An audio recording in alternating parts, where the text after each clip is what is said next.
কি কর্ম করিয়াছি কেউই কিন্তু জানে নাই, কিন্তু তার অন্তরিক্ষে একদিন যেমন কর্ম তার তেমন ফল।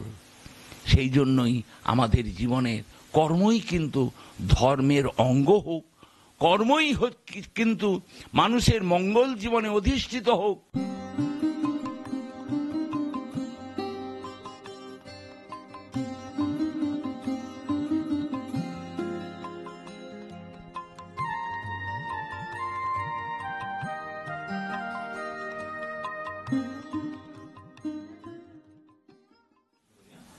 জয়গুরু।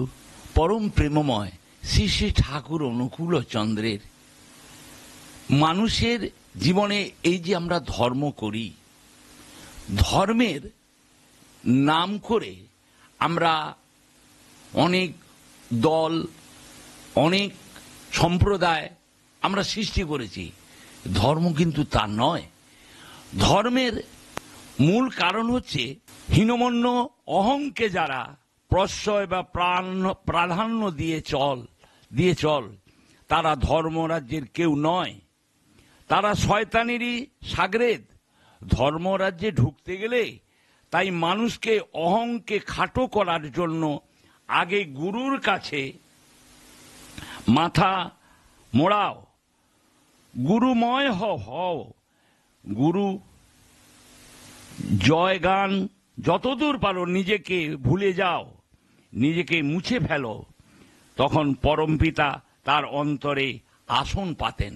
তার কারণ আমরা গুরুর আদেশ নির্দেশ মান্যতা না দিয়ে ধর্মের বাহানা করে আমরা দেশ, রাষ্ট্র, সমাজ, পরিবেশ, এই যে ধর্ম ধর্ম করে মানুষ আজ রাষ্ট্রের মধ্যে, ঠাকুর বলছেন প্রতিলোমে কুপকাত ধ্বংস রাষ্ট্র জাতি দাস।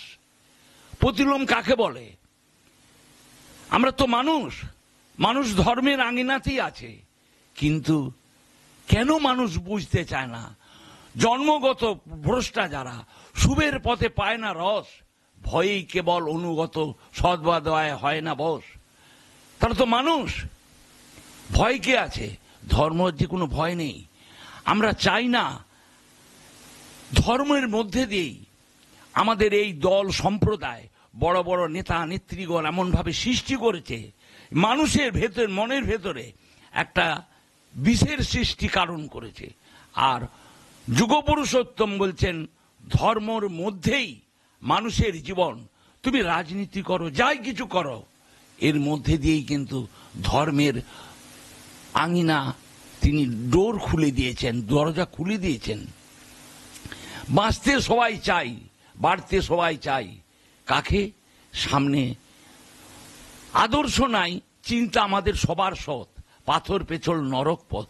কেন? তিনি তো নরকে যাওয়ার জন্য আসেন না, নরক থেকে উদ্ধার করতে এসেছেন। ধর্মের আঙিনায় এসে আমরা ধর্মকে আমাদের মতো করে আমরা ব্যাখ্যা করছি, আমাদের মতো করে আমরা পরিচালনা করছি না। সেই জন্যই ঠাকুর বলছেন যতই ধর্ম করো মনি, সংসার জীবনে যে অকৃতকার্য আধ্যাত্মিক জীবন তার তমসাচ্ছন্ন। সংসার জীবনে কি? সংসার তো ধর্মের মধ্যেই, সংসার তো ইষ্টের মধ্যেই, সংসারটা তো মঙ্গলের জন্যই। সেই সংসারগুলো আজকে এলো মেলো যথেচ্ছাচার হচ্ছে কেন? এগুলো কে, কোথা থেকে হচ্ছে? এই জন্যই আমরা আধ্যাত্মিক জীবনে ভগবানের দুয়ারে এসে তখন আমরা ভগবানের কাছে খুব ক্ষোভ প্রকাশ করি। দুঃখ, জ্বালা, যন্ত্রণা, আঘাত, অকাল মৃত্যু, আজকের যে বিস্ময় ঘটে চলেছে, এটা কার দায়ী? কে দায়ী? আমি নিজে। কিন্তু এই ভিতটা তিনি এসেছেন, মানুষের মনুষ্যত্বের ভিত ধর্মের ওপরে দাঁড়িয়ে আছে। ধারণ, পালন, পোষণ, বর্ধন, বৃদ্ধি পাওয়া, এটা পরম পিতা চান। ধরন তাকে ধরতে হবে, তার বিধিবিধানকে পালন করতে হবে, তাকে প্রতিনিয়ত তাকে আমরা মাথায় নিয়ে যদি চলতে পারি না, চলতে হবে, তাহলে কিন্তু আমাদের মনুষ্যত্বের ভিতটাকে আমরা একটা জায়গায় বাঁধতে পারবো। মানুষের মনুষ্যত্বের ভিত 5টা পিলারের উপরে দাঁড়িয়ে আছে, তা কি কখনো মানুষ ভেবে দেখেছে? সদ্গুরু এসে বলছেন সেই ভিতটা কি?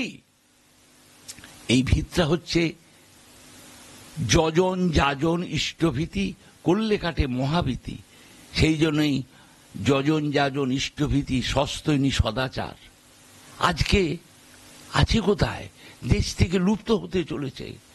সেই জন্যই ঠাকুর 81টা জীবন, 81 বছর জীবন তিনি কেঁদে কেঁদে বলে যাচ্ছেন, আমি সব করতে পারলাম না। এক সময় সেইগুলি আজকে দেখার দিন, ভাববার দিন।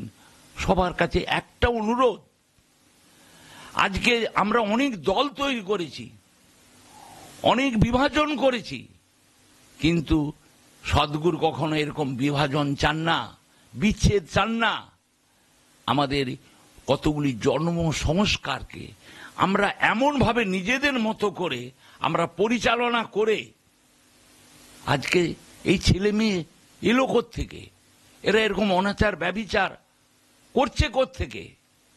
হয় কেন? এর জন্য কাকে দায়ী করবেন? এর জন্য দায়ী আমি পরমপিতার দরবারে এসে নিজে অনুভব করলাম, এর জন্য দায়ী আমি এবং আমরা উভয়েই, যাতে এই সন্তান সন্ততি এলোমেলো যথেচ্ছাচার। আমরা সংসার কাকে বলে? আমি একা ছিলাম, আমার পিতামাতা গুরুজন আবার একটা সংসারের আবাহন করেছেন, আর একজন মাকে নিয়ে এসে সংসারই করলেন। কিন্তু আমাদের এই লোভ লালসা কামনা বাসনা চিন্তা যদি ইষ্টময় হয়ে না থাকে, তার থেকে কি ফল জন্মায়? সেই জন্যই ইষ্টের চেয়ে থাকলে আপন, ছিন্ন ভিন্ন তার জীবন। আমাদের আজকে ছিন্ন ভিন্ন হচ্ছি, এর কারণ আমি নিজে। সেইগুলি সমস্যার সমাধান জানিস ইষ্ট প্রতিষ্ঠান, সর্ব সমস্যার সমাধান জানিস ইষ্ট প্রতিষ্ঠান শ্রী শ্রী ঠাকুর অনুকূল চন্দ্র। এই বিধিবিধানগুলি নিখুঁত পালনের মধ্যে দিয়েই সংসার জীবন যদি অতিবাহিত করতে না পারো,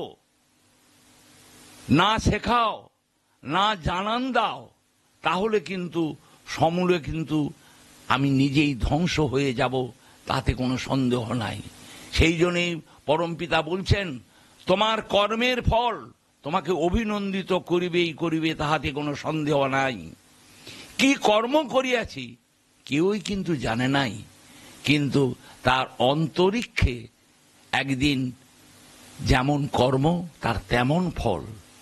সেই জন্যই আমাদের জীবনের কর্মই কিন্তু ধর্মের অঙ্গ হোক, কর্মই কিন্তু মানুষের মঙ্গল জীবনে অধিষ্ঠিত হোক, এটাই তিনি চান।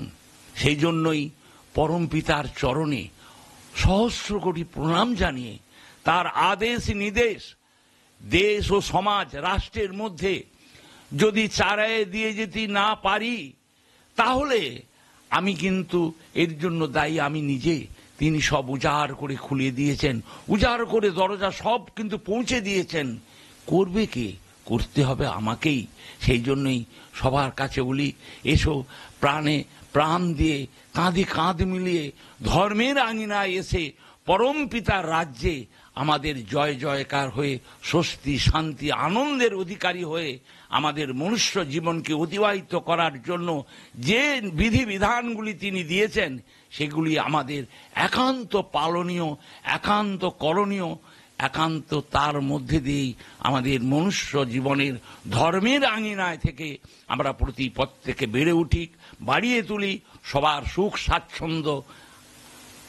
আমরা তাদের কাছে গিয়ে আমরা আলোচনার মধ্যে দিয়ে পরম পিতার রাজ্যে আমরা জীবন যাপন করি, এই একান্ত প্রার্থনা সবার চরণে রাখি। তোমার ইচ্ছাই পূর্ণ হোক ঠাকুর, তোমার ইচ্ছাই পূর্ণ হোক, তোমার ইচ্ছাই পূর্ণ হোক।